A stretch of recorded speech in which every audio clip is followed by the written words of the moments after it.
Are we in the second wave of clickbait or something like that? Because there's a load of videos popping up just now, and sadly a lot of them are kind of music vlogs or educational things that have these controversial, intriguing titles. Case in point, needless to say, the title is often glossed over or only dealt with in a few seconds at the end of what is often a 20 or 30 minute video. Having said that, I am actually going to go through a few examples of when stopping playing guitar is actually a beneficial thing to do. First instance is pain. This could be in your wrist or your forearm or your elbow, depending on where you're playing from. On a personal note, I had a thing a bit like this recently. You can see it on my little finger a bit here. I've changed pick grip a little bit, which I'm glad I've done, but I was playing kind of on the knuckle like that, and I quite often dig in when I'm playing live because I'll normally just set the amp so it's breaking up a little bit and just hit it hard for a heavy sound or play softer for pretty much a clean thing. And when you're digging in for an hour and a half, particularly if you're doing a few, like a mini tour, a couple dates in a row, it does get quite sore by the end of it. So the simple thing I've done is I've started playing with the pad of my finger a bit more, and I've been a little bit more cautious about when to really go for it and when to kind of lay back a bit more.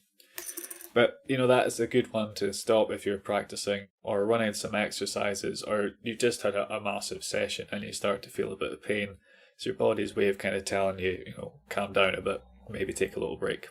Another way, and this is a very personal thing, I'm not too sure if this is across the board, but certainly for myself anyway, if I'm working on a new technique or there's a musical piece I'm learning, any kind of new thing that I'm taking in, I can do it for so long and I hit a point of diminishing returns. So you might be a couple of hours into it and you're getting it, but it's not consistent. For some reason, for me, if I've been able to do it after a couple of hours playing and I've done it a bit but the consistency still isn't there, the way around this is to kind of not play it for, a day, maybe a couple of days. And I think a lot of this is a psychological thing wherein you're overthinking it and you're preventing your muscle memory from doing what it knows how to do. And somehow taking a break seems to turn your brain off and stop it getting in the way and just let the kind of muscle memory take over. So as I say, I don't know if this is across the board, but for me this is certainly a thing I've noticed happening consistently throughout the years when I've been playing guitar. Another one is just if you're stuck in a rut. Now this has got kind of 2 points to it. I'm going to call them point A and point B. So point A is if you're in a bit of a rut. Maybe take a day off, take a couple of days off and come back to it, and you might come with fresh ideas. In that time off, maybe listen to different genres or different players. Different instruments, different things you can get inspiration from. Point B is that it sometimes feels a bit like a chore if you've been doing too much or you've been doing things that will improve your playing or your general musicianship but aren't necessarily that enjoyable to do. A great way around this, and I had a guitar tutor that used to say this is a really good thing to do, this is what he used to do. I think it was about a week, it might have been somewhere between 5 days and 2 weeks, so at the end of the year, normally around Christmas or New Year, he just put his guitars down and stop playing. And the reason he did this was because he said, well, when I go back, I'm really excited and I really want to play. So after this year of him gigging and teaching and just doing music all the time, takes a break from it. And then when he comes back to it, it's reinvigorated with all the kind of joy of, I really like doing this. And it's not just in a professional capacity or a way of generating an income. It's a way that you genuinely find enjoyable. You're no, I really like doing this. So sometimes a bit of time away from guitar or, music in general can kind of reignite your kind of passion for it. Another situation to know when to stop playing is recording. So there's kind of a rule that more or less says if you've done 3 or 4 takes of something and it's not happening, step away from it. So this can be difficult if you're spending money on a studio or if you're working in kind of a short time frame, you want to get it done. But it's incredibly beneficial, provided you're practiced up and you know the part and you can play it, or if there's a little bit of improvising going on, but the basic structure of what you're doing. Just go for a little walk around the block or just have a cup of tea, just take a 5-10 minute break and go back to it. 9 times out of 10 this will remedy the problem, provided you're practiced up and you know what you're doing. The thing that I would slightly qualify this with is when I'm doing my jam tracks, my backing tracks, a lot of the time I'll try and just do that in a chunk and just get the whole thing, written, recorded, and produced and uploaded in a couple of hours. So that means I maybe have a rough idea of some of the riffs or some of the parts, but I've not necessarily practiced them, I've not written them. So I use a couple of takes to actually kind of write and refine them, and then maybe a few more to kind of get in the groove and that sort of thing.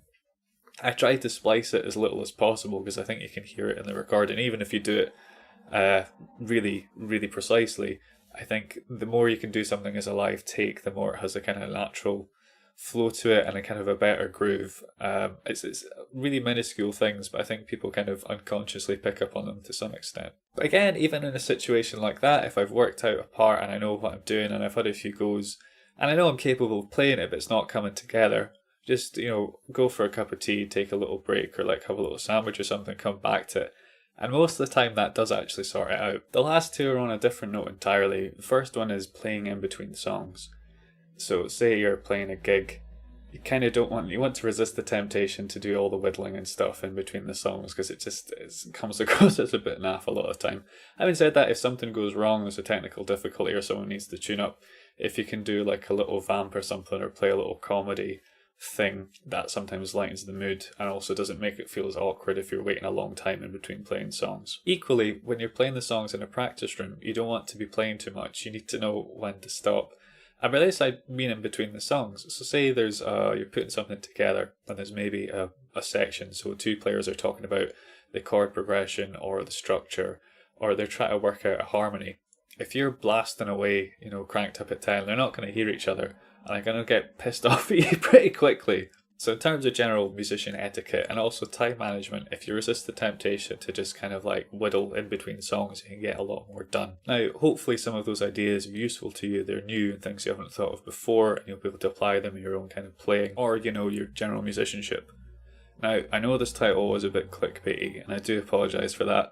But at the same time, I think it's a really relevant topic and it's worthwhile discussing when stepping back can kind of help you see the bigger picture.